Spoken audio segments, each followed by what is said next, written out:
Le Conseil des ministres s'est réuni ce mercredi 18 septembre 2024, sous la présidence de son Excellence Monsieur Faure Sozimna Gnassingbé, président de la République. Le Conseil des ministres a adopté un projet d'ordonnance, examiné 3 décrets, puis écouté 2 communications et abordé un point de divers. Au titre des ordonnances, le Conseil des ministres a examiné et adopté un projet d'ordonnance portant code électoral, conformément aux dispositions pertinentes de la Constitution du 6 mai 2024. Fruit des réflexions engagées pour améliorer le cadre électoral dans notre pays en tirant les leçons de l'organisation des différents scrutins au cours des dernières années et en se conformant aux évolutions induites par la Constitution en vigueur. Le texte a fait l'objet d'harmonisation avec le nouveau cadre constitutionnel et d'adaptations techniques issues de diverses contributions, notamment celles des acteurs politiques réunis au sein du cadre permanent de concertation les 3 et 17 septembre 2024 à Lomé. Ce projet d'ordonnance portant code électoral permet donc de remédier aux insuffisances relevées dans le texte précédent et de respecter les nouvelles exigences en matière électorale en se fondant sur les dispositions transitoires de la Constitution relatives à la mise en place des institutions de la Ve République.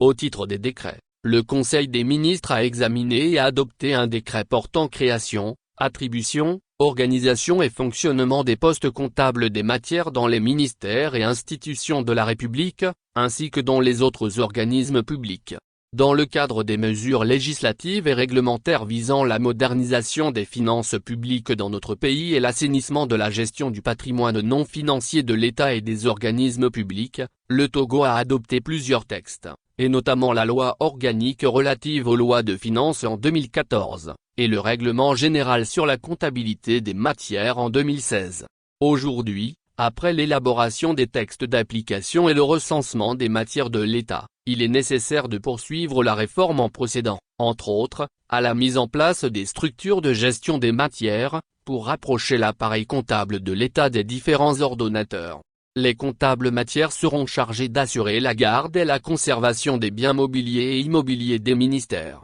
la tenue de la comptabilité des matières et la réédition du compte de gestion des matières à la Cour des comptes, contribuant à renforcer la transparence dans la gestion de la chose publique, notamment le patrimoine non financier de l'État. Le Conseil des ministres a examiné et adopté un décret portant création des trésoreries ministérielles et des trésoreries institutionnelles. Depuis l'exercice budgétaire 2021, notre pays a mis en œuvre au niveau des ministères et des institutions un transfert de l'ordonnancement des dépenses aux ministres et présidents des institutions. Il convient aujourd'hui de parfaire cette réforme en rapprochant les trésoriers des ministères et institutions afin de faciliter et d'accélérer les paiements des dépenses engagées par les ministères et les institutions, et tenir une comptabilité au plus près de l'ordonnateur. Le texte adopté ce jour crée des trésoreries auprès de chaque ministère et institution de la République. Le Conseil des ministres a examiné en première lecture un décret fixant les modalités de production des manuels scolaires. Le texte vise à opérer une réforme de la politique du livre scolaire à travers une stratégie de production permettant d'assurer un approvisionnement adéquat en manuels scolaires et un accès équitable dans tous les établissements scolaires, en tenant compte des besoins spécifiques des apprenants.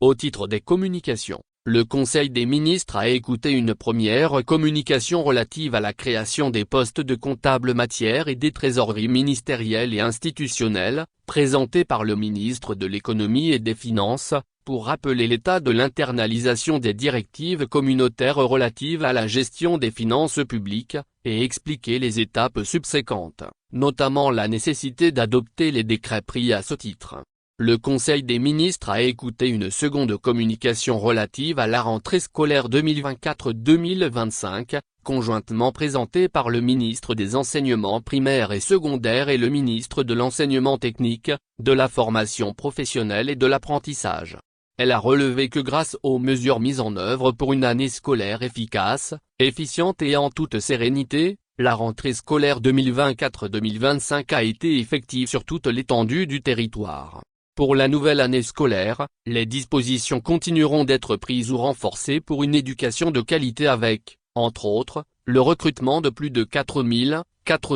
enseignants, l'accroissement des capacités d'accueil, la distribution de manuels scolaires et l'extension de la formation en alternance. Pour ce qui est des mesures d'accompagnement d'ordre social, outre la poursuite de la couverture sanitaire, la fourniture de repas dans le cadre du programme de cantine scolaire sera maintenue et progressivement étendue aux établissements éligibles. Le chef de l'État a instruit les membres du gouvernement de renforcer les synergies d'action afin que tous les départements puissent contribuer à l'atteinte des objectifs communs. Yves. Au titre des divers, le ministre délégué auprès du ministre du Commerce, de l'Artisanat et de la Consommation locale a rendu compte au Conseil des préparatifs des activités au titre du mois du consommé local en octobre, dont le lancement officiel aura lieu le jeudi 10 octobre à Quepalimé.